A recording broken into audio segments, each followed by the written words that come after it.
Hello and welcome to another episode of Everything Digital Health. I'm Marcus Bohr, I'm a GP in Yorkshire, and today I'm joined by John Williams, who's a retired GP in Surrey. That's correct, yeah. Excellent. And we're here to talk about the rise and fall of the Faculty of Clinical Informatics.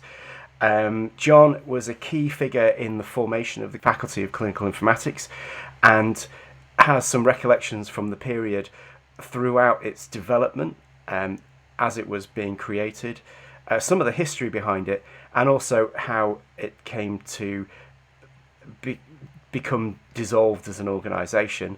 And we thought that it would be very helpful to do a kind of review of that. We're keen to make it clear that this is not a session about muckraking about a past failure. This is more about lessons learned from something that happened so that a future similar endeavour might be more successful. So I hand over to John to introduce himself a little further. Thanks, Marcus. So, as you said, I was a GP by background here in Guildford in a training practice. I basically have seen the introduction of computing from being completely paper-based when I first started as a GP in Guildford to the time when GP to GP record transfer was becoming the norm. So that's really quite a profound change. Yeah. And along the way, I've been working, I've worked at Primus for a while as a clinical advisor there. So I learned a lot about GP data and data analytics, and then ended up falling into becoming the clinical safety lead, national clinical safety lead for the GP to GP record transfer project, which meant that I very rapidly learned an enormous amount about interoperability. I started off with very little knowledge of that, but after working on that for 10 years, I really had quite a good understanding of that, or at least I think I did, and also of all the various different GP systems. Following that, I got involved in the expert reference group that related to the migration of GP systems to SNOMED CT. And then following that, I went back to doing some data analytics, first at Surrey University and then later at Oxford University. The RCGP database was moved from Surrey to Oxford, and I was quite active in Oxford during the pandemic, helping people to do research on GP data relating to COVID. So that's my background. And of course, the other important thing about this is that from somewhere, well, actually, probably during most of that time, most of the last 25 years, I've been involved in one way or another with trying to bring about a Faculty of Clinical Informatics. And probably 9 years from 2015 onwards were quite intense for me in bringing that about. So that's a little bit about my background. Thank you. Yeah, that's as you say, it covers a whole range of time periods, as you've seen a lot of change happening, and throughout that time, you were an active campaigner for there to be something that represented clinical informaticians in a professional way, a little bit like a Royal College represents them. The key things that a clinical informatician would need from a college would be appraisal and revalidation, education, training, standard setting, the kind of things that Royal Colleges do. So if you want to become a paediatrician, you have to pass the exams of the Royal College of Paediatrics and Child Health. And it's apparent that we kind of need something like that for clinical informatics. So that's something you have pushed for throughout certainly the last 25 years or more of your career. So do you want to tell us a little bit more about how that idea became nascent and where it came from? Yeah, so probably need to go back a little bit further in time. In the 1980s, 90s, a joint GP, joint computer group was set up between the Royal College of General Practitioners and the BMA. Right. And that joint computer group actually became quite powerful because virtually anything that was done to GP systems had to be run past that group. That was the expert group that advised its parent bodies about what were the necessary requirements for an ideal GP system. Absolutely. And that led to all sorts of things like requirements for accreditation, the agreement that we should change to read codes, first of all, and a variety of other things.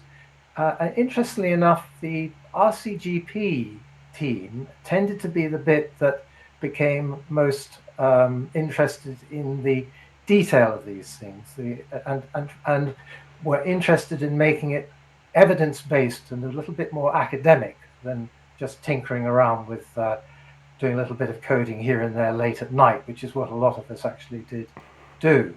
So hence the founding of the Health Informatics Group, or HISG. It used to be called Health Informatics Standing Group. It was actually a standing group. Mm-hmm. And I was a founding member of that. That would have been in the early 1990s, I think.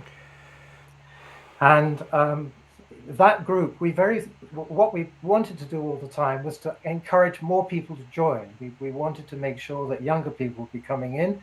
And that then led to the idea, well, okay, so what are we? Because at that time, we didn't talk about clinical informatics. That was quite late on. That was about, around the millennium that people started to think in terms of health informatics and clinical informatics. But we were concerned about what did people need to learn to become one of us? What sort of career structure could be developed? And then finally, we got very concerned about the fact that when people were becoming really quite expert in this area, they would often not be full-time anymore. They'd become part-time, or even stop working as GPs or stop working as clinicians elsewhere. And then, of course, they had the problem that they couldn't get themselves appraised and they couldn't actually maintain their registration to practice. And absolutely. And so that became a big preoccupation as well. So even in HIG, we were talking about what were the skills that somebody needed, and how could we put together some kind of an organization to bring on the next generation.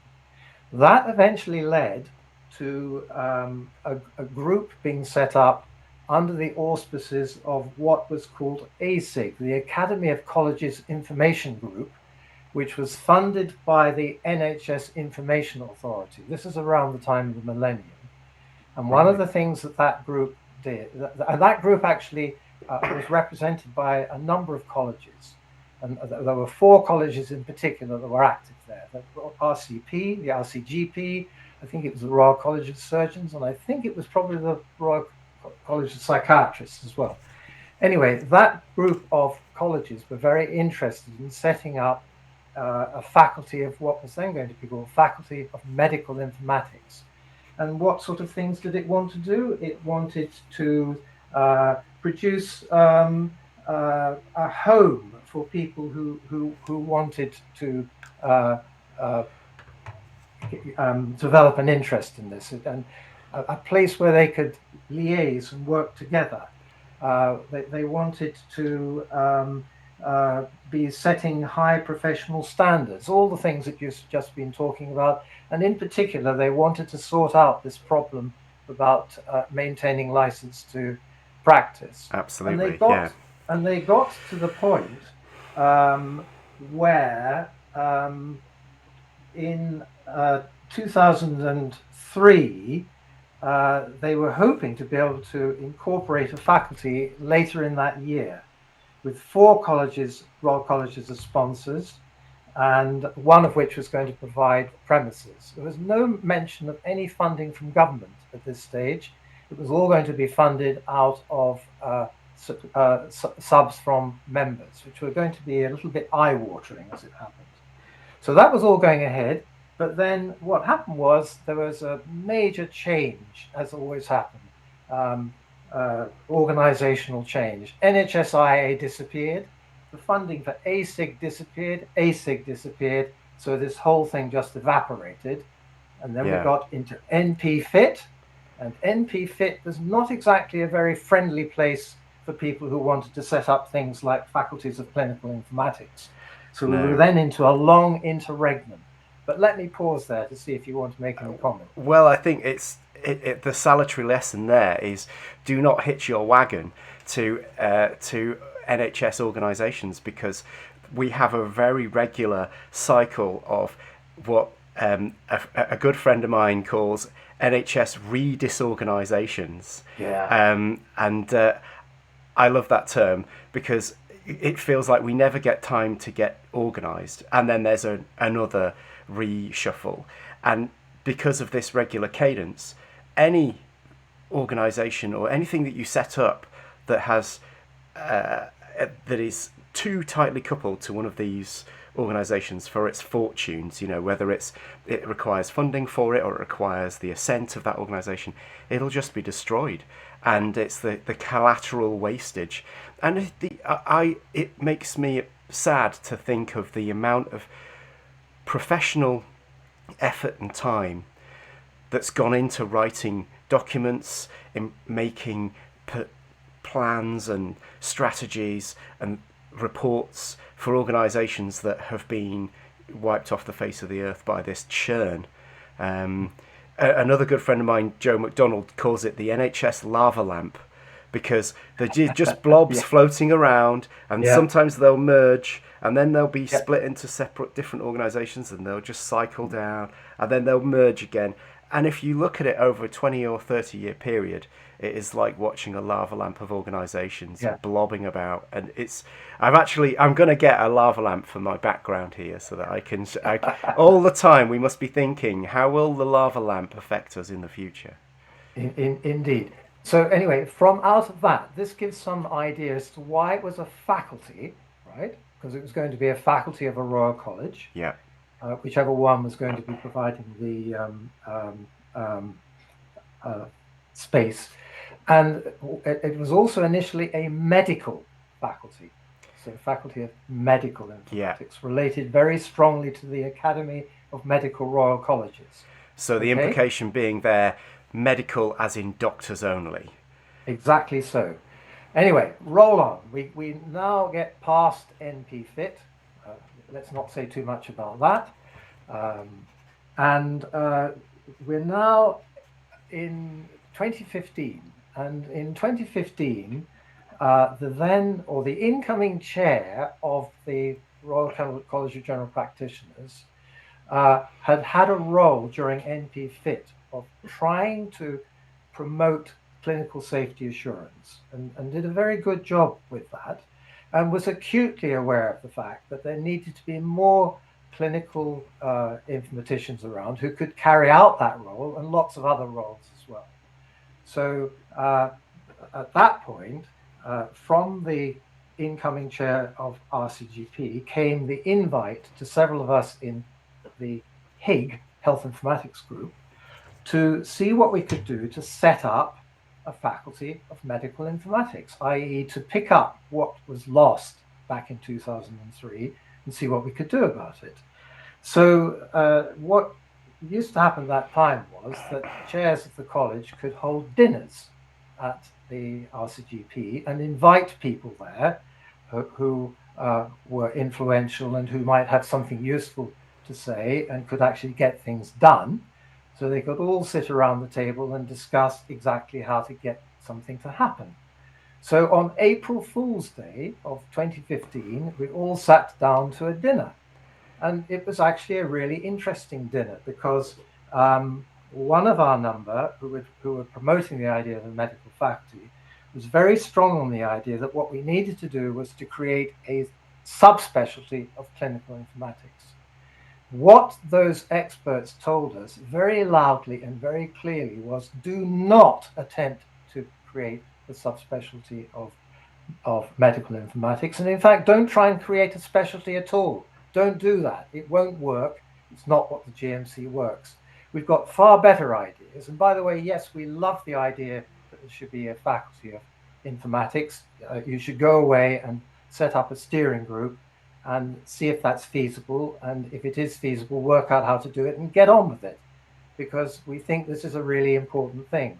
So at that meeting, we had people from the RCGP, from Health and Social Care Information Centre, HSCIC, Health Education England, a representative from EMIS, BCS representation, Wow. NHS England, Royal College of Physicians. So you can see there were quite a few people there, and they were really people who knew what they were talking about. So my namesake and I, that's the only names I hope I'm going to mention, listened very carefully to what they were saying and very rapidly changed tack and stopped banging on about subspecialties and instead said, well, what we really want to do is to get this steering group up and running. So Yeah. how can we do that? What sort of support can you help us to get? So we got lots of useful ideas from that. Anyway, that That's led great. to Yeah. the setting up of the steering group. So I'll stop for a moment at that point. Yeah. So that's a good insight to how it changed from let's try and make a subspecialty into it doesn't quite fit as a subspecialty, because if you look at other specialties, they tend to be practitioners that exclusively do that thing. So, you become a subspecialist in obstetrics and gynecology. During your training, you might have done some neonates or something, but you will stop doing that in order to focus on one thing. Whereas clinical informaticians are a much broader church.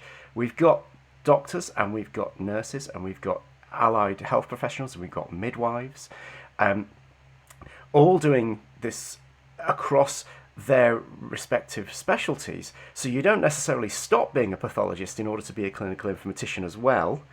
You don't necessarily stop being a midwife in order to be a clinical informatician as well. So it is a slightly different thing. It's got a little bit more in common with some of the, say, public health specialisms, or I don't know, other sort of service specialties where you're doing something around other professions, but it's not a profession on its own, except for a very small number of people who might only be a clinical informatician and give up everything else. So it's an unusual concept and an unusual proposition. And an evolving concept as well. So now we were talking about, starting to talk about clinical informatics rather than medical informatics as well. Yeah. That was starting to happen. But what arose out of this was we had very useful support from the chair of the college. That gave us the support of the CEO of that college. And that meant that they were prepared to give us help, assistance. They actually donated some of their staff time to support the steering group that was going to work to set up the faculty. That was really important, because now at last we actually had some resource and could get on and do stuff. Yeah. So between 2015, it took from 2015 to 2018 to get a faculty actually launched. That's probably actually quite quick for doing this kind of thing. But I would say so. It involved regular meetings of steering group. It involved making sure we got the right people in there. It involved going off and talking to all sorts of other organizations like FedIP, for example, like GMC. Lots of legwork, walking around the place to talk to people, to explain what we were trying to do, to ask them whether they had any thoughts about whether what we were doing was helpful to them or a hindrance to them. What we desperately did not want to be is a hindrance to anyone, because we didn't want somebody to turn up and say, you can't do that, and make life difficult for us. So we developed a very collaborative approach to things. In 2016, we had a vote of the steering group to change the name from the steering group for the Faculty of Medical Informatics to the Faculty of Clinical Informatics. But note the word faculty is still there, because effectively what we were now doing was we were developing a faculty within the RCGP of clinical informatics, as it was going to be. That's what this faculty thing was all about. Yes. Stop there for a moment.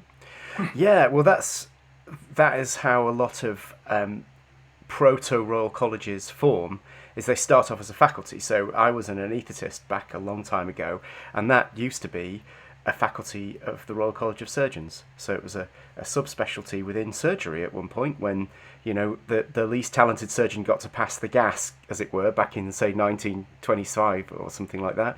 And then as it became more developed as a specialty, it was felt that it needed to be its own Royal College, and it's split off, and of course now anaesthetists are far more accomplished than their surgeons, as we all know. But that process of a faculty to becoming your own college. The similar thing is how the Royal College of Emergency Medicine got going. Back when I was doing emergency medicine, that was the fellowship of the Faculty of Accident and Emergency Medicine, and that was another faculty within the Royal College of Surgeons. So it's the kind of natural history of the development of a new specialty. So yeah, a faculty is the natural thing to create here. Well, it certainly did seem to be that way. We obviously inherited that from 2003, but it seemed that this was the way to go. And we got very useful support, particularly from the RCGP and also from the RCP. And they continue to be a really useful source of wisdom for us. So the things went on. And then around about September 2016, after we'd become the Faculty of Clinical Informatics, we got representatives of NHS Digital and Health Education England joining our group. And at that point, they told us about building the digital ready workforce, which part of which was about the digital academy, and putting on a course, the digital academy course, to train up people, because this building the BDRW people were really frightened about the fact that over the next decade, they could see a massive increase in demand for people who had the skills in order to be able to digitize everything. So they were keen to see us, and they were delighted to hear what we were trying to do. Absolutely. And indeed, they started to provide resources for us in terms of somebody, again, to help us. So we now had not just the college, but also BDRW people helping us, and even a little bit of money to do a few things. Especially because they said to us, one of the things we'd like you people to do is to endorse the Digital Academy course. So we thought about that for a while and said, we're not going to just rubber stamp that. It can't be a rubber stamp. If we're going to do that, we have to accredit it properly. And if we're going to accredit that properly, we need to do a little piece of work ourselves first to clarify exactly what we mean by clinical informatics. Yes. So effectively, we need to create some core competencies. So that's where the core competencies project started from. And indeed, they agreed to fund it. So we got funding agreed to do some work on core competencies. That was around September 2017.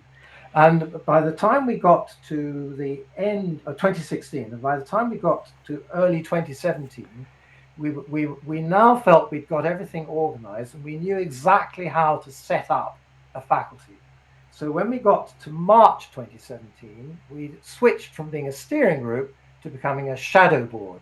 And effectively, that now meant that there was a Faculty of Clinical Informatics being driven by the shadow board. I'll stop at that point. Yeah, well, that sounds like great progress towards where we wanted to be. You know, this is exactly... I remember I was quite new to clinical informatics at that point. I was a member of the RCGP Health Informatics group, and I'd probably been around these circles for about 5 years, but didn't feel very experienced. So I heard about the faculty as it was developing, and in my head I sort of formed the opinion that the people that would join that were far more experienced than I was, and that it wasn't really appropriate for me to even think about that at this stage, which is the kind of thing, you know, it's the same sort of thing you get when you're a trainee in any specialty. Yeah. You don't immediately think, oh, I should be a consultant at this. I'm ready to be a consultant. You know, there's an argument that when you're in hospital medicine, somebody who is a trainee who thinks they're ready for consultancy probably isn't. You know, it's there's a humility angle to this, you know, that you sort of think, well, am I ready? Do I know anything? But yeah, I remember the momentum gathering and meetings about the faculty becoming, you know, more bigger and more mainstream. So yeah, great stuff. So one of the problems about trying to set something up like this is, of course, you need to produce criteria for who are going to become the founding fellows. So we had to spend some time sorting that out. And what usually happens with a new discipline is you start off by grandfathering in. Yes. Yes. So you have a set of criteria that are based essentially on experiential learning, past experience, Yeah. and you bring them in on that basis. And the trouble with that is you may frighten off the very people you actually want to encourage to join. Yeah. Which, so the concerns you're expressing are some that anybody who's trying to do this in future should remember that, and should be doing something active to make sure that you don't put off the very people you eventually want to encourage to come and join. So Absolutely. anyway, we'd worked out all of the criteria for founding fellows. We'd worked out what should be the structure of the faculty and so on. And so we come to November 2017, and we had a founding fellows workshop, and 107 founding fellows attended that workshop. Wow. That's pretty good. Yeah, we had a vision, mission, and values, and we put that to the founding fellows, and we were delighted to find that mostly they were absolutely in line with that. We didn't want too much of that to be changed. They came up with a few other ideas, some of which I'll come back to later, because they had a profound effect on us. But that got us going, and that set of founding fellows then elected a council, a chair, a vice chair, and all the officers. And that then meant that in May 2017, so this is now 2 years on from the April Fool's dinner, first council meeting took place. And a month after that, the shadow board handed over control of the faculty to the council. So now it was a Faculty of Clinical Informatics running itself, acting as a project being run out of the Royal College of General Practitioners, and effectively a faculty of the Royal College of General Practitioners. So that's now 2 years on from the April Fool's dinner. It's a great place to be. You have backing of a major organisation. You've got a sort of professional home. You've got a council. It's all looking good. What could possibly go wrong? Indeed. What could go wrong? Now, we had been advised by this very wise council that I told you about, the April Fool's people. Do not be in any hurry to become a charitable organisation. Don't rush into it. There's no need to rush into becoming a charitable organisation. Mm-hmm. Those words have continued to echo in my head ever since they were spoken. However, the founding fellows said we must become a charitable incorporated organisation, and we must do that as soon as possible. Uh-oh. Yeah. Yes. So anyway, we went through all of that, and duly in September 2019, so this is another 2 years on, we became a charitable incorporated organisation with a charitable object and all the things that a charity needs, 4 trustees. But you can see how long it took us to actually get to that point. It was hard work, and it involved an awful lot of writing documents and persuading the Charities Commission that our charitable object was acceptable, and so on and so forth.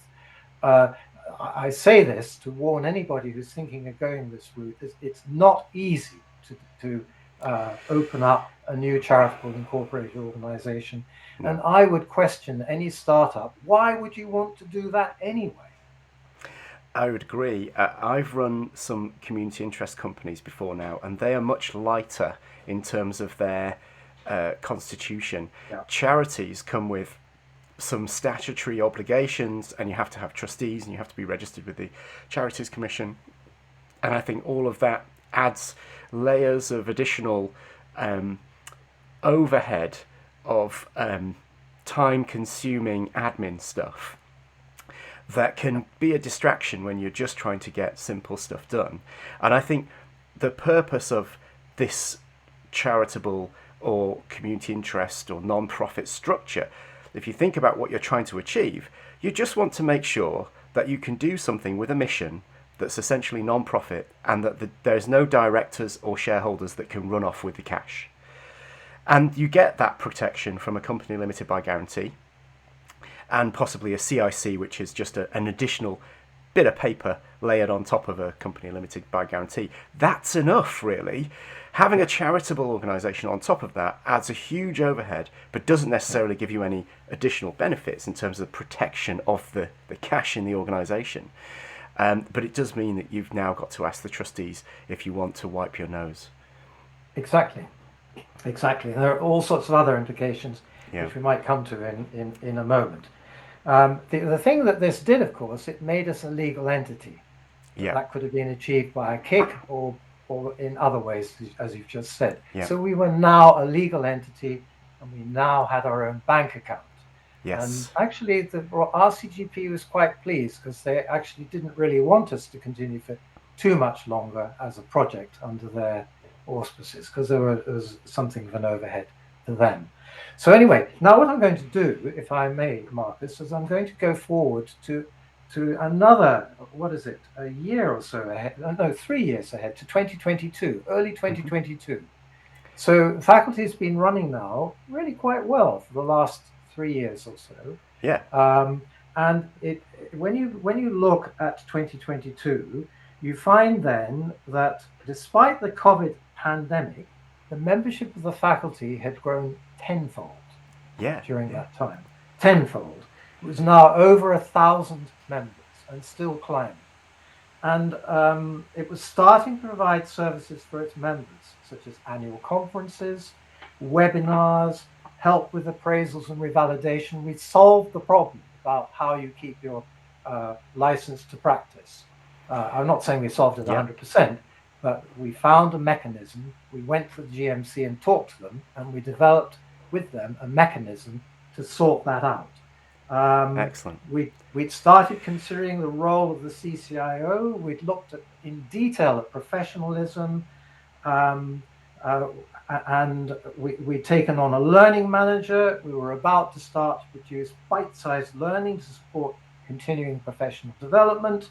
And we were also in the early stages considering how to go about leveraging our core competency framework to develop a curriculum and training and accreditation for new entrants.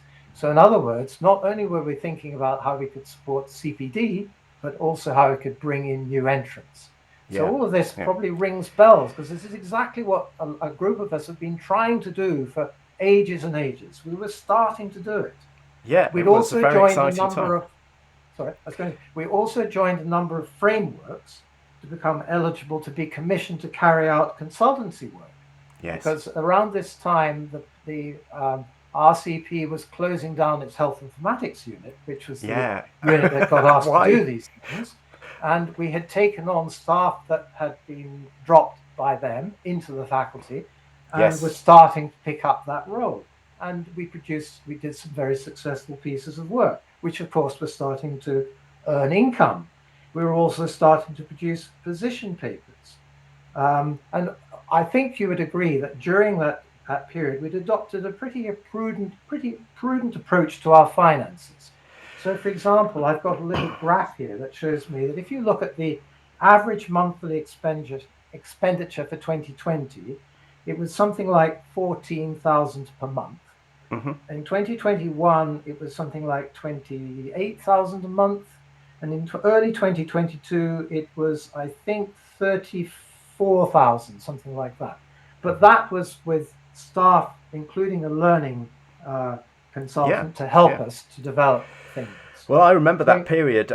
That was the period that I was running the CRM for the faculty. So I got asked to do that as a member of the faculty. So I had joined by this point, and the problem of how you manage some membership when you're not big enough to need some enormous CRM like Salesforce, but you definitely don't want to be doing it in a spreadsheet. They were just in that kind of falling between two stools kind of thing.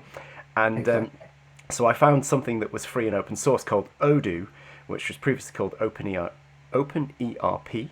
And actually Odoo is still going quite strong. I've seen some advertising for Odoo on like black cabs for the first time in the UK this year.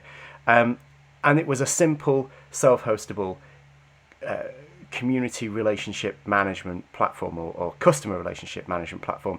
So we could keep details of members who had paid, send invoices, have a website, those kind of things. And I remember there were lots of cohorts of new members because they would get sent to me. It was like, please invite these people to join the membership portal.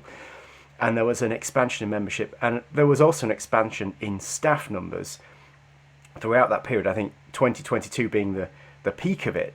And so, as you say, the staff costs went up slightly, but still, that was well within the means of the faculty. Yes. Yeah, and it was completely under our control as well at that time.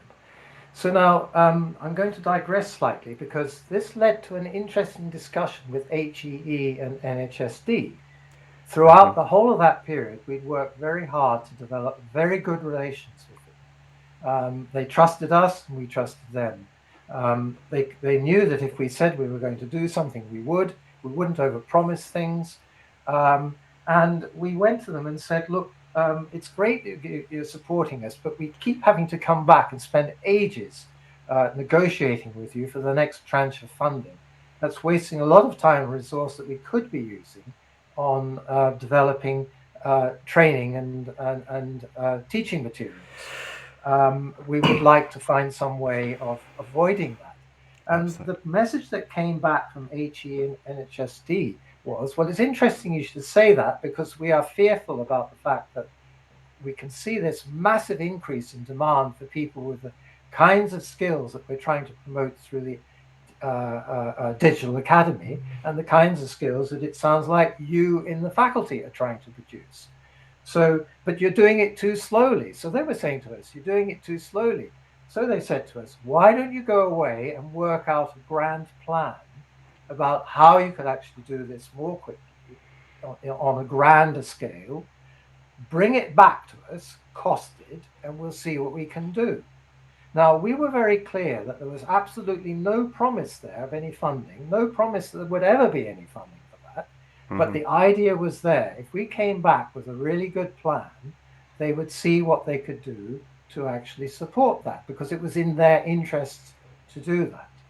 So we duly went away to think about that. Now, this coincided with the fact that because the founding fellows had told us not only that we needed to be a charity, but also we needed to make sure we had a chair who was ex-faculty, we had actually appointed somebody who was not a member of the faculty to be the chair of the trustee board.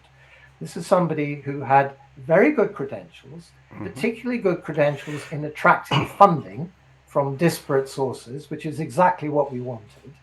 And so we thought, this is great. This will fit with what we want to do with our grand scheme. If we had somebody there who could help us to diversify where we're getting our funding from, we could then set about to create a strategy that we could take back to HE and NHSD and move forward in that way.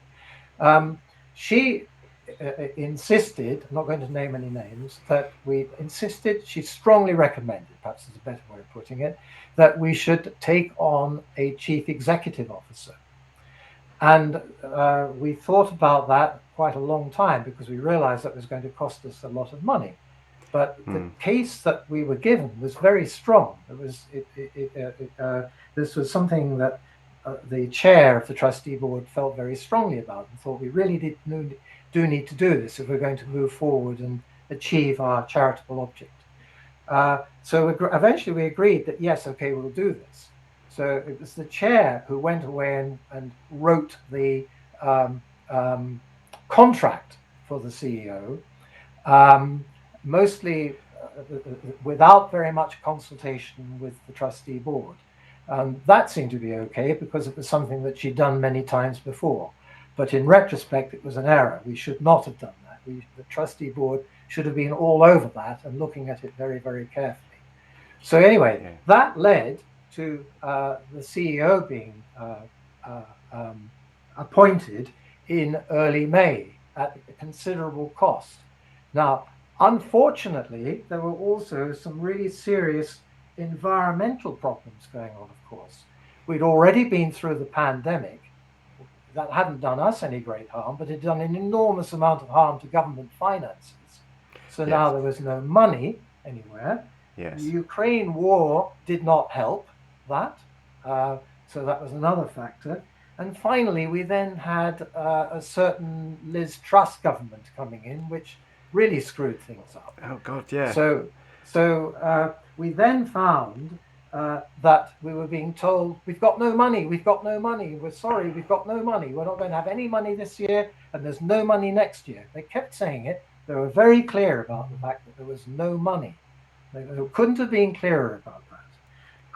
And the other thing that was going on, not only were we going through a major internal reorganization with our chair of trustee board and a new CEO, but of course what was happening was NHSD, HEE, NHS, NHSE were all dissolving as well and going through major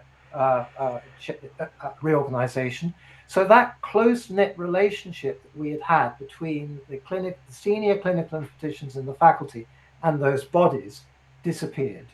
It's another of those lessons, isn't it, that we've mentioned before? It's exactly the same thing again. You got caught up in the accidental fallout of an NHS reorganisation when the Wade Geary report, I believe it was, that recommended that all of these NHS Digital, NHS Improvement, etc., they should all be folded into NHS England, which turned NHSE into an even bigger behemoth.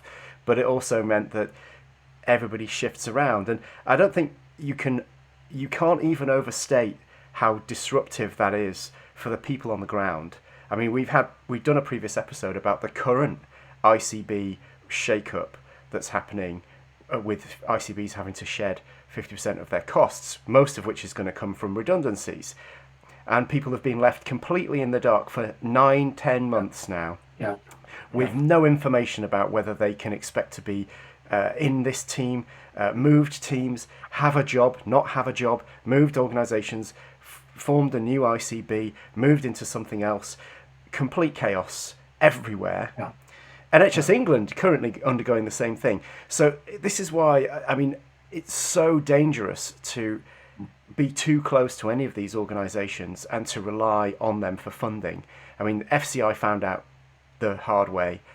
PRSB are in the process of finding out the hard way what happens if you do this. And so my philosophy about everything I've ever done is, that's one of the reasons I'm such an open source advocate, is that if everything is out there in open source, it can't be taken away just because they destroy your organisation, just because they remove your funding. It's still out there on GitHub, or it's still out there on your SourceForge of whatever kind. It's available. And whereas the work that gets put into these organisations can just disappear in seconds because of a whim of a senior responsible officer, or somebody who moves teams and they lose interest in their relationship with this organisation. It's very sad. It's very upsetting to see the amount of work and effort that's gone into these things. So anyway, now we're into the next phase, which is post May the 1st, 2022, because May was when the CEO was appointed. Yes. So that caused a massive increase in our expenditure. And if you look at the monthly expenditure per month thereafter for the following year, up until May the 31st in 2023, that had risen to an eye-watering £83,358 a month. It had previously been about £34,000 a month. Yeah. That's what we were spending each month during that year. Needless to say, that caused anxiety amongst trustee board members, the Clinical Informatics trustee board members, who were asking questions like, we know that our funding source, NHS England, has told us again and again very clearly there is no money. Where are we going to get the money from to handle this? And we were very, very, very confidently told by our external finance officer, our external chair of trustee board, and our CEO, you're fretting needlessly. If you look at our funding, we've got enough funding to keep us going for 12 months at the current rate. That was back in October, they said that. They said that very, very clearly. And the other curious thing was that the board was being told that when a charity takes on a CEO, they must not attempt to micromanage their CEO. They must allow their CEO to do what he needs to do in order to achieve what he wants to achieve. That always struck me as being a very odd thing to say. It does. And particularly since it didn't actually define what was the difference between micromanagement and holding the CEO's feet to the fire to make sure that what he was spending was being spent in a wise way, which is actually the responsibility of the trustee board. So you can see that not only did we have an organizational change, but there was a quite significant cultural change as well.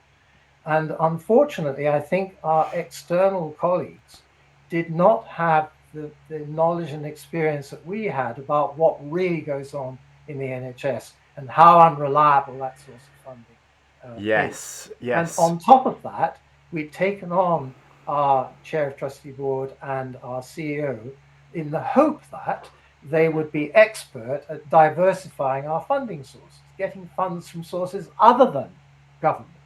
And so they said, yes, well, we will. We will find sources from sources other than from government. Stop fretting, we're going to be okay.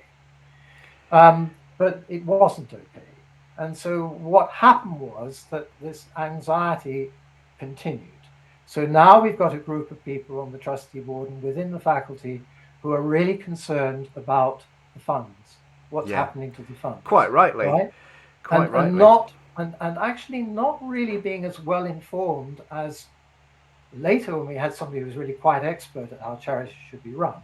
We were told very clearly, well, why on earth did you not have the kinds of reports coming into the trustee board that would have told you what was going on? That was not a very wise thing to have done. So that's the trustee board, which I was a member, should not have allowed that to happen. That's our responsibility. So that was one worry. Another worry we had was that this reorganization was moving all of our staff around.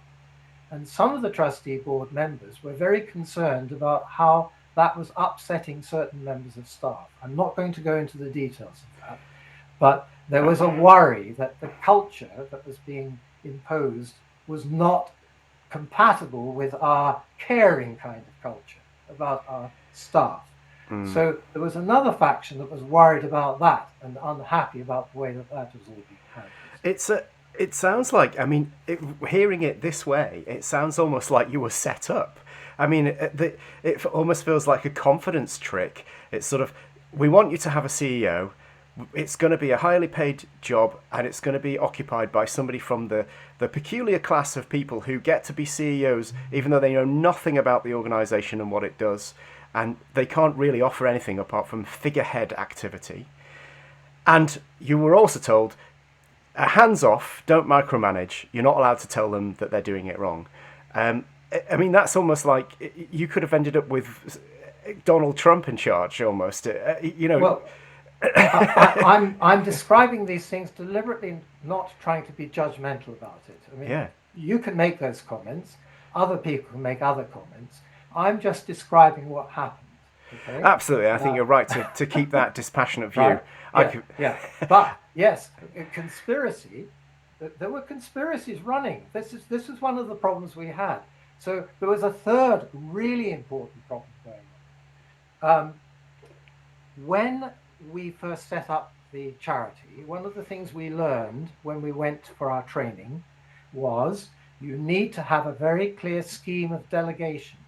When you've got a trustee board and you've got a council, particularly as a membership organization, you need to be very clear about what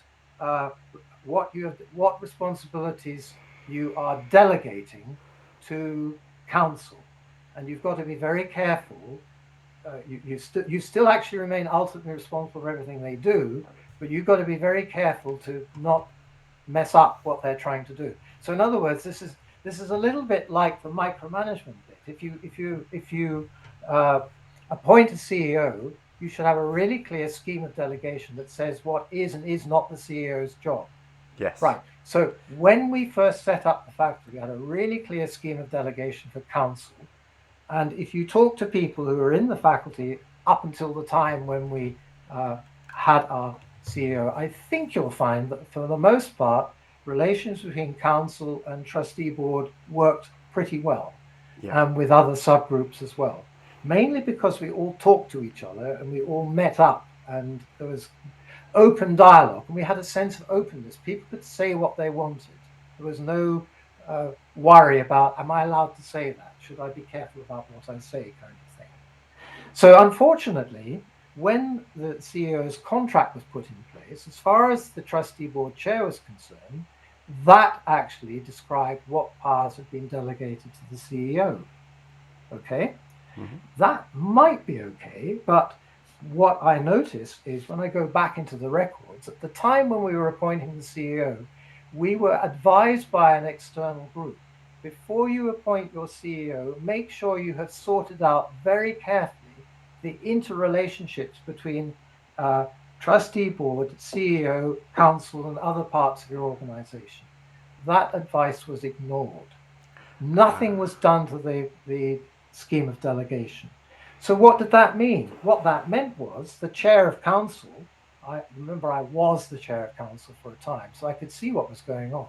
The chair of council found that what he thought were the responsibilities delegated to him by the trustee board were now being taken over by the CEO. So it was not clear who was supposed to be doing what. That, of course, leads to tension, which leads to argument and unpleasantness. I'm not going to go into the details of that, but it's inevitable that that's going to happen. Yeah. If you It's do that, fighting and over the steering wheel, metaphorically speaking. Yep. You know, it's no one knows who's in charge. Exactly. So we had all of those three things going on. So unsurprisingly, all of that was going on, and that led to all sorts of stresses and strains and factions developing in the faculty, people resigning, eventually the chair of the trustee board resigning. And I'm not going to go into any more detail about this, but that's the background as to why all those resignations took place. Now, at the same time, all of the things that I was telling you about that I'm very proud we were doing in early 2022, they just ground to a halt. Despite the fact that we've got all of these staff in position, every single one of those things just ground to a halt. They just disappeared. Why?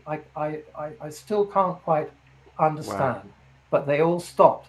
And what had happened was, we talked about the CRM, in this new branded faculty, there was supposed to be a brand new, spanking new CRM. The problem was that the CEO could not get the CRM to work. Yes. Did he turn to the faculty to ask for expertise to see what on earth was the problem? I mean, I'm the sort of person that knows quite a lot about migrating information from one place to another. Absolutely, yeah. No, they never told us what were the problems, and they never came to ask us for any help. And because there was no CRM, we couldn't communicate with members. So now members could see all of these peculiar things going on.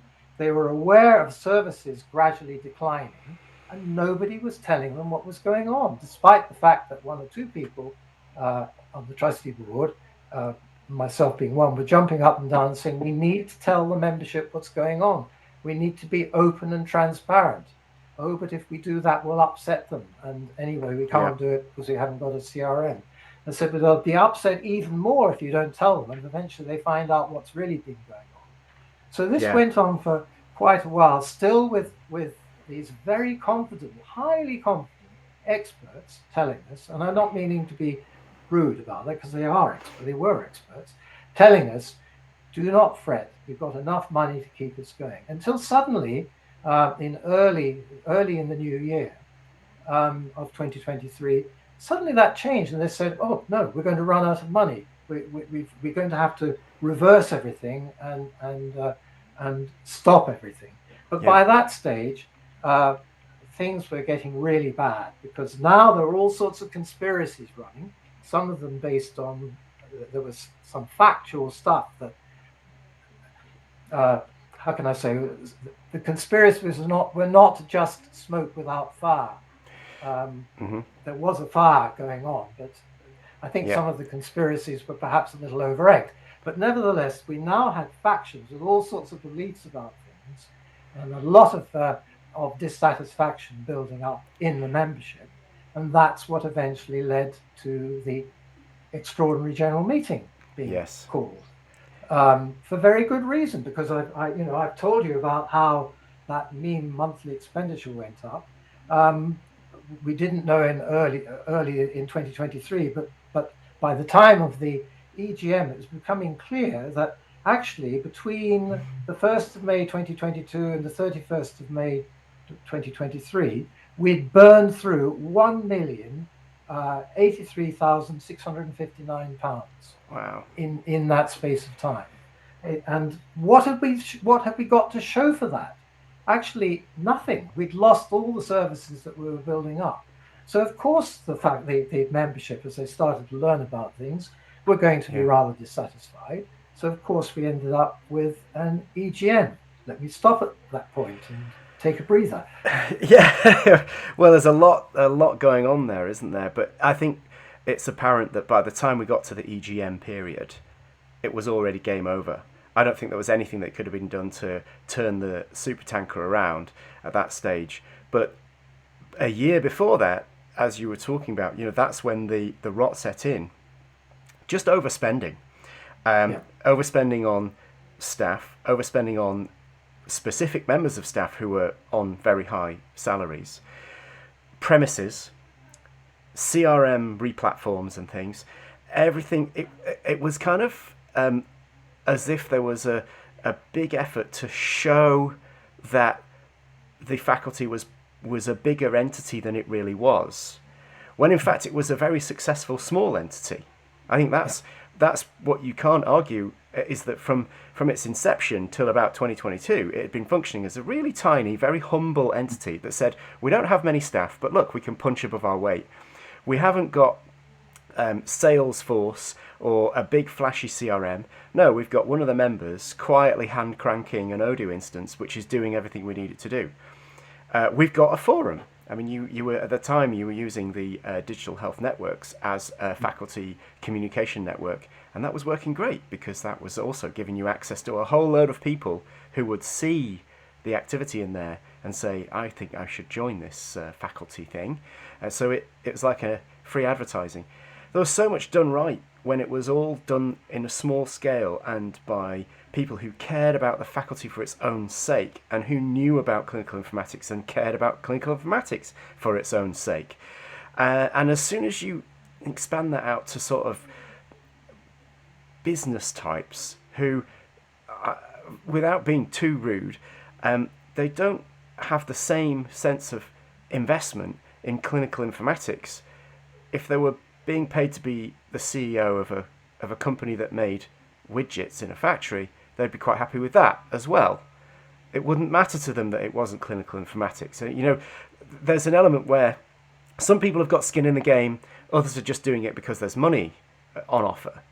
And I think we had too many of the latter involved. And they can take that with me if they've got an issue with me saying that. Yeah, well, they certainly were not expert in clinical informatics. That's for sure. The scheme of delegation issue that I told you about a moment ago, we raised that in November of 2022. We said we need to get that fixed.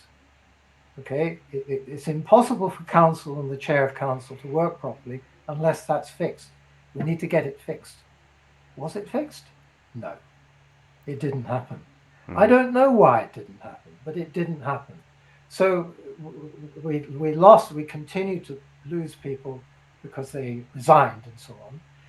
We eventually ended up with a new chair of council who unsurprisingly found exactly the same kinds of problems as had their predecessor. Exactly the same problems. Yeah, for exactly the same reason. And so that led to further factions developing and further arguments, all sorts of people accusing each other of all sorts of things, which would not have happened, in my belief, if that scheme of delegations had been sorted out properly in the first place. There would have been much clearer lines of responsibility and who was doing what and that sort of thing. Yeah. I did do another episode with the chair of council that took over in this period, and that's a few months back. So anybody who's interested in this story might want to check out that account, which is kind of loosely congruent with what you're saying as well. But it's an interesting story, and people might want to get his viewpoint as well. Yeah, there are lots of angles on this, and I'm Yeah. obviously telling it from my angle, what I saw as a member of the trustee board. He will have had his own angle on that as the chair of council, and unsurprisingly, there will be a lot that agrees, and there will be a few things that will be different, because he will have seen things that I knew nothing about, and vice versa, and that's the very nature of the thing. So we go on to the EGM now. And we're all feeling worn out at this stage, and frankly quite depressed as well. And at the EGM, what happens is a vote of no confidence is passed in the entire trustee board, which doesn't necessarily mean to say the trustee board has to resign, but it gives the members of the trustee board good reason to think that maybe they should. More importantly, perhaps, the chair of the trustee board was essentially told to quit, not only as chair of the trustee board, but to cease being a trustee from the time of that EGM. That's fact, so I don't think anybody can complain about my stating it here. It's in the public domain. Yes. A few other things happened as well, but those were the key things. So now, the day after the EGM, there's a tiny team left, 3 or 4 people left, who are now trying to work out what on earth to do next. Is there anything rescuable here? What do we find? We look at the bank account. The bank account had 2 signatories on it. One was the CEO, who had actually had his last day the day before the EGM. That's strange, isn't it? What a strange coincidence. But, the coincidences do happen. But he was a signatory. And the other signatory was the chair of the trustee board, who had just been summarily told to vacate. And although there were other signatories on the account, they had lost access to the bank account. So we now have a situation where those of us who are left have no access to the bank account. And as much as we might ring up the bank and write to them and plead with them, they will not give us access because we don't have the right permissions. Yeah. And so that was a real problem, because we were aware that there were all sorts of financial problems going on, but how are we supposed to deal with that? The next problem was that because of all the resignations, the trustee board was barely working, and because of all the resignations, there was really next to no council left, and it wasn't quorate, and it didn't have elected officers anymore. So what on earth do you do? Well, a sensible person would throw in the towel and decide to go away and just leave it to somebody else to sort out. But no, this small team sat down and they decided there were 3 things that needed to be done.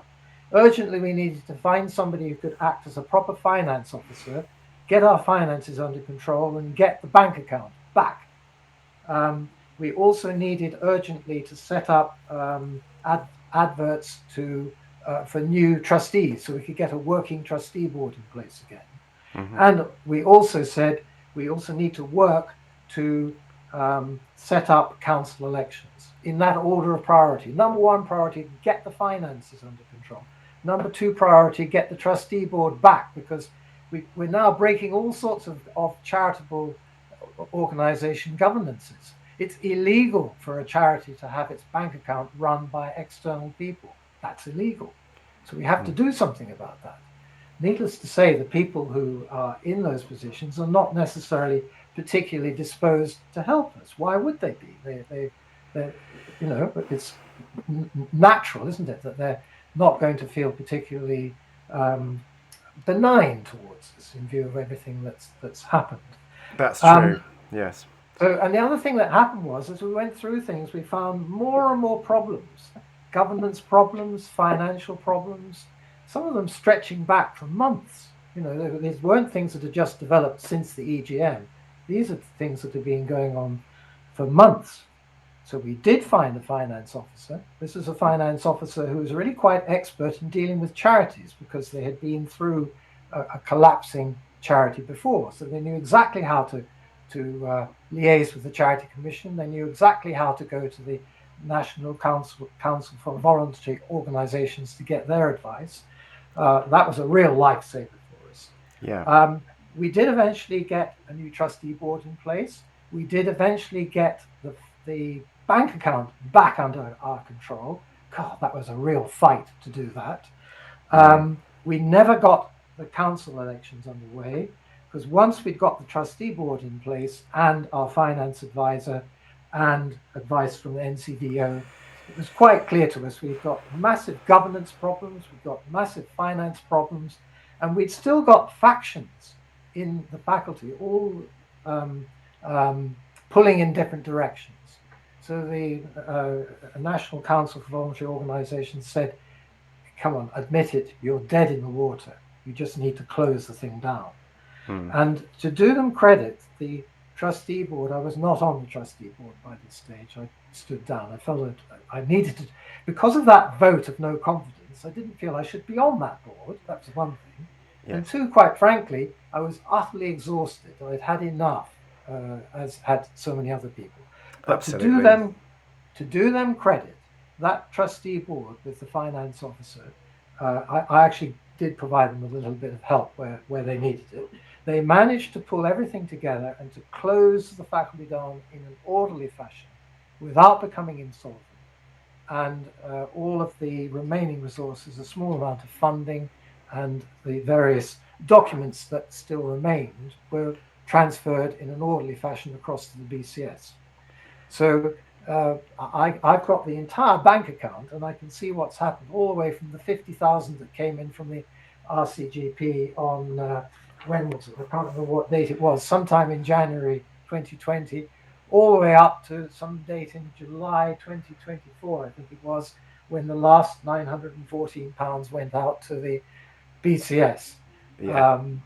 So anyway, So it's that's good the that story. I guess in the end, that it's good that it was possible to bring it to a sound close, without leaving anybody in the lurch and owing any money. I suppose that was a good thing. But let me tell you who did that. What that was done by people who were members of the faculty, Yeah. right? So we were fine when we were running ourselves.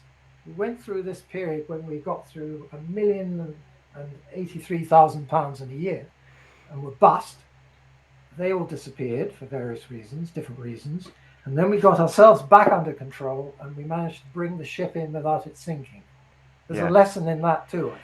Really. There is. It's something about it's member-driven organisations, isn't it? Member-orientated, member-driven organisations, and it's redolent of the conversation I had with the other chair, Mark Bailey. I mean, that's a matter of public record that Mark Bailey was the chair that took over in 2023, and he's had a conversation with me on this channel as well, and we came to the conclusion that there is an inherent strength in member-driven organisations where, imagine if you were to try and do this again, and as much as possible you might initially use volunteer work of your members because they've all got skin in the game, they want this to exist, and then at some point that the amount of that work exceeds what is reasonable to ask. Once it starts getting into days per week rather than hours per week, it becomes unreasonable to ask people to do that voluntarily. But you could still use your members to do that, but pay them. They're probably going to be minded towards doing that for a lower rather than a higher rate because they're still got the volunteer mindset. You get that work done by somebody who knows what that organisation is about. They have an allegiance there. And I think that if we were going to do anything like this again, it would be, the key lessons would be try and keep it done as much as possible by the membership, even if you have to pay them. Keep the organisation small. Do not rush to being a charity. If you need a legal entity, become a company limited by guarantee. If you want to have that additional community interest layer on top of it, then fine, be a CLG with a community interest company around it. And they're very simple, lightweight organisations. I've run 2 of them in the past, and the main one that I started was a Hackspace back in 2015, and it's still going. I moved away from the area when I moved to Yorkshire, but Lee Hackspace is still running. I transferred the directorship to the people who were carrying on, and they've built it up. It's actually bigger than it was when I was there. It's one of the largest hackspaces in the whole country. It's continued to develop all through the use of the CIC model. And they've never had to have a trustee board. They've never had to answer to the Charities Commission. And they've also never had any embezzlement where people have, directors have stolen money. So they've managed to occupy that sweet spot of just a nicely functioning community organisation. That's what I would do again if I was building this up again. Well, maybe would it be worth trying to look at what might have been the root causes of all of this? And then think about lessons learned. Would that be helpful? Yeah, that would be great. That would be a good way to bring it in. So I think I've been thinking about this. I think one of the problems was it was far too early for us to become a CIO, which is the point you've just been making. Yeah. The insistence that we should have an external chair of trustee board, I think, was unwise. Why do that in a small startup organization?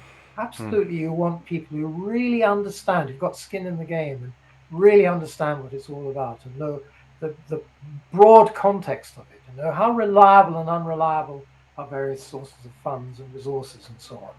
What's likely to change? That sort of stuff.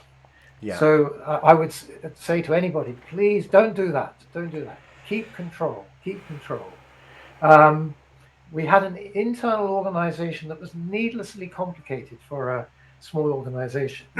We had to have a trustee board and we had to have a council, but we also had a finance subgroup and a governance subgroup. Why? They should have just been part of the trustee board. The fact that they were separate meant that when all of this stuff started to go wrong, the finance group were, in retrospect, I now understand, were really concerned about what was going on. But for bizarre reasons, that concern was not conveyed to the trustee board. Wow. And likewise, when we, not clearly enough. And when we wanted to get that scheme of delegation changed, that should have gone to the governance subgroup. But the governance subgroup at that stage was not functioning properly. So it never happened. If we'd all been in one group, we'd have said, how are we getting on with that scheme of delegation? How are we getting on with that? Has it been done yet? Who's doing it? Okay, if you're not going to do it, I'll do it. If that kind of a discussion could have taken place. So, and this is what the NCVO told us. Why did you produce such an incredibly complicated organization? Bonkers, asking for trouble, asking for factions to develop who would then be pulling in different directions. Because we had a governance group saying, you trustee board are not abiding by the constitution properly. We had a finance group that was clearly thought that some of the decisions made by the trustee board were bonkers, but somehow that message wasn't getting through. We only learned about that later on. It does sound like there was a proliferation, certainly towards the end, there was this proliferation of different committees within the faculty. And that the idea of a committee is to improve communication, but the effect of them is often the opposite. So you end up with lack of communication within the wider organisation, and lots and lots of balkanised, disagreeing groups who are meeting separately and in their own time scale and communicating in their own ways. It's the opposite of progress, really. Well, we really only need to have 4 groups to have a real fire going. There's a real bonfire going, just with 4 different groups. Failure to sort out that scheme of delegation, absolutely crucial. This is an important thing for any organization that wants to be a CIO. For heaven's sake, don't ignore that. Get it right. Keep looking at it. Post it up on your website so everybody in the world can see it. Be open about it so that other people can look at it and say, are you seriously doing this? So that people can look at it and question it. And there was this failure to pay heed to warnings. We had many warnings coming from different places about things, and somehow an overconfidence. You may remember at one point there was this suggestion that what was going on in the faculty was a little bit akin to a Greek tragedy. So, where you have lots of powerful people who are all doing things that they think is in the best interest, but some of them have this overconfidence, almost arrogance, that they know that they're right, and that because they say that the thing should be done this way, as long as everybody else listens to them and does it the way they say, it'll all be all right in the end. There was a touch of that going on. And also another thing about experts. Experts are very useful, but they need to be experts in the right things. So if you have an expert who is expert in running very large companies and doing accountancy at that level, is that really the expertise you need for somebody to run the finances of a small organization that's the CEO? Do they actually have the experience? They may have had massive experience of finance in large organizations, but do they have the experience in smaller organizations? Yeah. I think that's the sort of question that needs to be asked. If you've got somebody who's really expert in the theory, the legal theory around how CIOs are set up, that could be very helpful. But are they experts in the practical application of those things? Because that was another kind of problem. So you need to be very careful not to think that, we need somebody who's a financier. So we can get somebody who's a really experienced, high-powered financier. Not necessarily, that might be the right person, but not necessarily. You might actually need to look around and find somebody who's not necessarily a high-powered financier, but somebody who's run several charitable organizations, somebody who's even been through the dissolution of a charity and had to sort out all their finances, who's got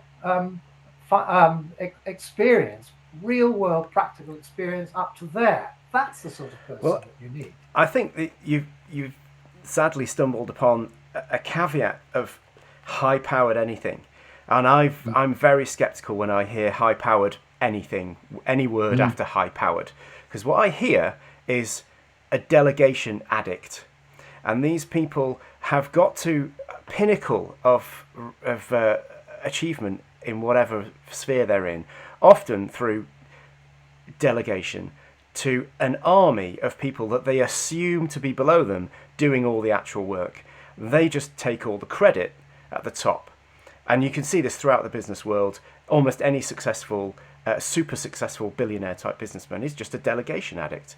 And what's interesting is if you take that person out of the delegation milieu, out of the environment where they can addictively delegate to everybody, they're useless. Because they haven't a goddamn clue how anything works, because they're used to having all of that done for them. They don't know how to gather information for themselves, because they're used to having that done for them. And they don't know how to make anything happen, because they're used to having that done for them. And so the more high-powered I hear somebody is, the more I hear basically useless on their own. Whereas if you get somebody who's used to operating in a smaller organisation where it's a little bit more of a do-ocracy, as in you have to do it yourself, they're often a lot more capable and they're a lot more flexible. They understand the implications of what downstream they're asking to be done. They know how to get information for themselves about what is happening. They know how to make something happen on their own. And they're not used to just swanning into a meeting, waving their hands about, and then walking away and assuming everything gets done. Because in an organisation the size of the Faculty of Clinical Informatics, there weren't enough people to just go and get that stuff done on behalf of the high-powered people who were brought in. So I think there are some interesting lessons about. I love the phrase do-ocracy. That's a Hackspace word that I learned when I was running Hackspaces, and it's the idea that get things done by people who've got skin in the game, and let them just have the agency to make the decisions about how it's done, because they are the one that's doing it. So in a way, the authority is conveyed by them being the person who takes the initiative. And you can do do-ocracy in a very friendly way that means that you're not just giving people license to do whatever they want. it's kind of a responsible do-ocracy, which is that if you find that you've done something and it actually isn't met with enthusiasm from the rest of the organisation, there's always a way to reverse that. But I'll put a link to the that Hackspace wiki where it discusses do-ocracy in detail, because I love it as a way of organising small groups. Works really well, keeps people enthused, doesn't enforce massive hierarchies, doesn't require committees, and yet you can punch above your weight and do massive things. I've today been sent an interesting article about somebody who's clearly spent his time advising startups. There's some fascinating stuff in that. I'll give you the link to it. I think some of the things we've been talking about are echoed very strongly in that. Anyway, how about we then try and see if we can do some lessons learned, or my lessons learned? Yeah, so, by all means, let's bring it to a close with some lessons learned, and of course everything we discuss, everything we've alluded to, I will try and reflect that in the show notes links. So I put a lot of links in the descriptions so that people can follow the story and they can get more information about what we talk about. Because it's the lessons learned and where we might go in the future that's really important here. That's the takeaway. Yeah. And it's very easy to get emotional about the things that went wrong and the various people are involved in that. That's not, I think, quite so helpful. Best to avoid that. Lessons learned. So keeping the organization simple.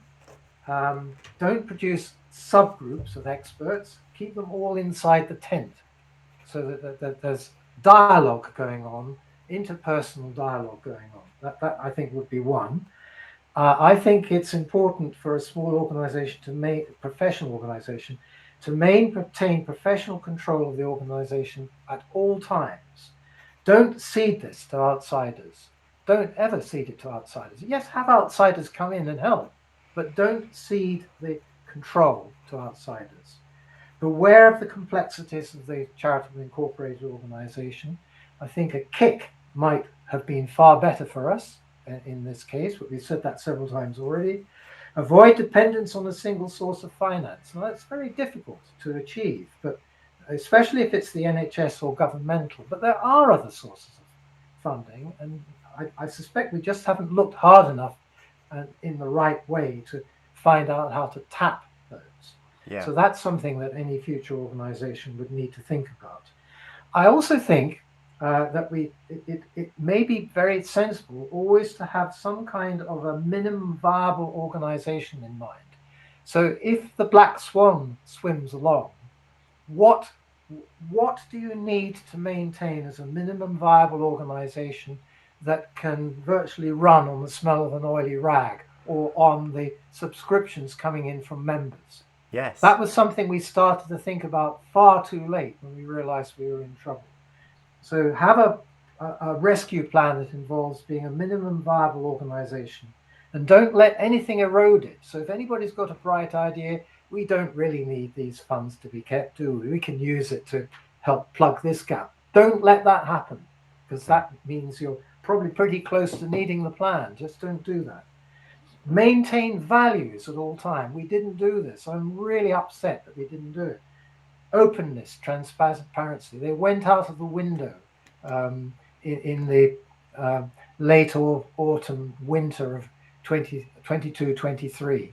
If we'd been more open and able to communicate with people the difficulties we were in, first of all, they would have understood better. Secondly, all sorts of people might have come in with ideas about how we could actually get out of it before it was too late. Yeah. So there's just a few lessons that I've learned out of it. And then thinking about the future, I think there's a gaping hole for an organization to put together, pull all of the bits and pieces that have got blown asunder. They need to be all pulled together because there's a very fragmented scene at the moment. Why couldn't it be built on much the same vision, mission, and values as we had even back as far as 2003? They need to be modified in the sense that it's not going to be a medical thing, it's going to be clinical, it's going to be much more collaborative, going to have to be very careful not to be exclusive. So one of the things we did was to make it far too difficult for non-clinical people who wanted to join to find some way of joining. So we need that all of those things need to be thought about. So it can't be exactly the same, but I think the vision, mission, and values are pretty good as a starter, is what I'm trying to say. We need to be excellent stuff. Yeah. Be collaborative, be inclusive as possible. Yes, we need to be a little bit exclusive because, after all, if we want to be an organization that's there primarily to support clinical informaticians, there has to be something exclusive about that. If we're going to accredit people, we have to have standards. So that implies some degree of exclusivity. But the exclusivity should be there for a good reason, i.e. that you need to satisfy these standards in order to have post-nominals, for example, that sort of thing. Absolutely. And use technology to build a simple, and I think what it's called is a platform type of organization, which is, I think, probably you might warm to that idea, that it's flat, so lots of people can do their own thing, but they're integrated through that platform. It's not got a deep hierarchy. It's got as little hierarchy as possible. I would completely agree with that, and I think that's. I would express that as using the techniques and the cultures of the modern internet age inside your organisation, because I think especially when you are a Faculty of Clinical Informatics, you're dealing with computers and computing, and you're not ever very far from software development. If you look at the world of software development by becoming one, you can appreciate the tools and the working practices that are used in that area, and particularly within open source projects, allow you to have a wide range of participants, but yet a very flat hierarchy. You do need some kind of governance and structure and some rules and codes of conduct, but it can be lightweight. And all of that stuff can be done in forums, it can be done in GitHub and repositories of code. You can move some of your organisation to be expressed on the outside, as opposed to what traditional businesses do, which is have committees after committees after committees. Everything is secret, everything is inside.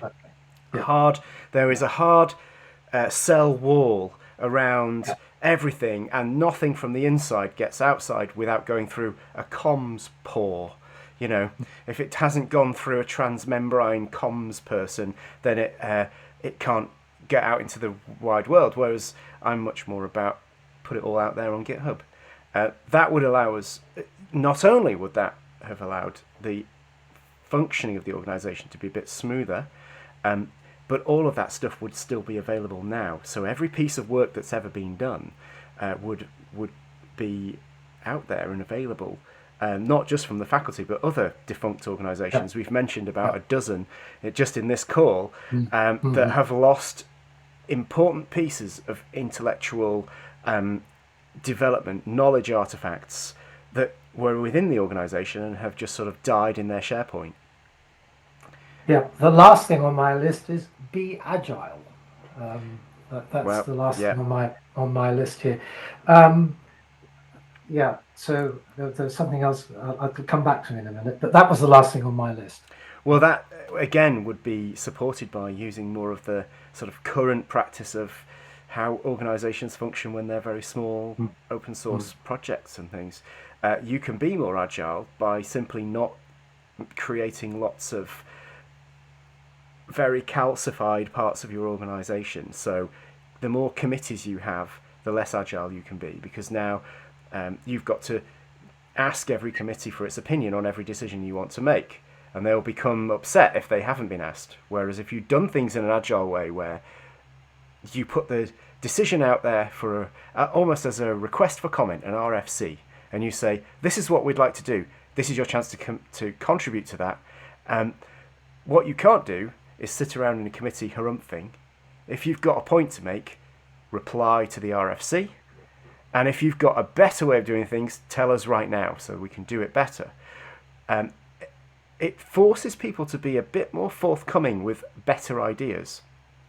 And it also prevents them being I told you so later on, because they've all been given their opportunity to comment on something, so they don't get the chance to come back and say, oh, well, you shouldn't have done it that way. because they were given their opportunity to tell you that you shouldn't have done it that way, but they didn't. So that's why I'm very keen to. I like the do-ocracy idea. I like bringing agile and those kind of ways of working to organisations. So an example of how to do that is in a meeting. If you've got a document to write, in general, in most of the meetings that I've been in, everyone is happy to chat away and express their opinions to the air in general, hoping that somehow magically that gets captured and turned into the document that you need to write. How you stop that happening is get Google Docs out right in the meeting and say, we're going to write the document now. And that shuts up 90% of the waffle and bullshit, because now if you want something to be in that document, you have got to personally come up with the form of words and type it in. And that suddenly makes people think harder about what they're saying. It gets rid of a layer of hand waving and sort of general aboutism, where I say, well, it's about this concept and this. No, that's not good enough. Tell me the words that you want to be in this document. By the end of the meeting, you've got your document written. Everyone present had their opportunity to be part of that creation process. And when you're using something collaborative like Google Docs, everyone can be typing at the same time. You know, that's a kind of a cool thing. Yeah, that can be an interesting experience, watching this document changing in front of your eyes as you're editing something. And you might need to do that in a few rounds. But what I'm talking about is you disallow the idea of just empty ideaism, just talking to the air in general and hoping it comes out in the document. You have to say, this is not about chewing the fat. This is about writing the code, or writing the document in this case. It changes the way that you interact with those people. That's for anyone who's frustrated with that kind of situation. That's my tip, which is get the document out and say we're writing it now. And I find that changes the entire atmosphere in a good way. You suddenly get quality contributions immediately. Yeah, it's probably a little bit dependent on the people who are present in the meeting, isn't it? It is, but it's part of culture change. And so when we talk about moving towards an agile methodology, that is a culture change, and people are quite happy. This is an example of hand waving in a process. People are happy to wave their hands in general and say they want to be more agile. But if you say, let's do the document now, oh, hang on, we didn't mean that. When we said we want to be more agile, we didn't mean we were going to do it ourselves. I was just hoping to delegate this. And that doesn't happen in an agile. So you can be the agent of culture change, but you have to be prepared to be slightly unpopular at the time. And I've never been afraid of being unpopular. So I think it works. It works. Being outspoken works. Being unpopular works. Well, sometimes you have to be a little bit unpopular at times to become popular. Of course, that's also I think the case. So anyway, I hope that all of that has been of some value in. Absolutely, I think this has been a really interesting episode. It's a long one. And I'll signpost that at the beginning of the episode so people know what they're getting into. But I think it really has encapsulated the key moments of the history of the faculty, how it rose and how it fell. There's lots of really good historical information here, but also, most importantly, as we've said, we've got some really good lessons learned there, and I think I will lead with them in the show notes and make sure that comes out. So thank you once again for your time. As ever, it's really good to have you on the show, and I think it's we're creating a resource for thousands of clinical informaticians out there who need to talk about this, but there isn't much out there that talks about it. So we're delivering that, and I'd love to have you on the show again. I'm sure we will. There's lots more deep dives and detail to do, and some interesting stuff happening in the future. We haven't yet even mentioned the open clinical terminology, but I will bring that back in a future episode. That would be something we could talk about. Indeed, there are many things we could talk about, Marcus. I've enjoyed today, And I hope I haven't been too long-winded and that what we've covered is of help to other people. It's been fantastic, and there's no such thing as too long-winded. This needed the time to air it. You know, it's a relatively short time when you think about how much is condensed into it. Yeah. So thank you again, and I'll see you on the next one. Indeed. Thank you very much, Marcus. Goodbye.